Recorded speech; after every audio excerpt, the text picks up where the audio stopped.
घरातली सगळी भाजी संपली तर भाजी आणायला गेलं तर सगळी भाजी छान मस्त होते, पण त्याच्यात पालकची भाजी पण हिरवीगार होती. हिरवीगार बघून त्याला सोडायला तर मनच नाही झालं.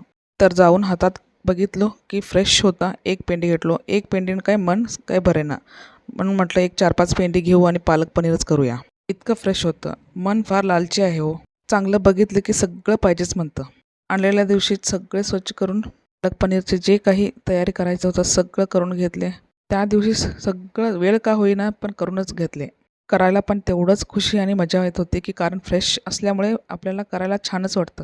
कुठली पण भाजी असू दे, ताज्या भाजीची चवच वेगळी हो. तर तुम्हाला शॉर्टमध्ये रेसिपी टाकले.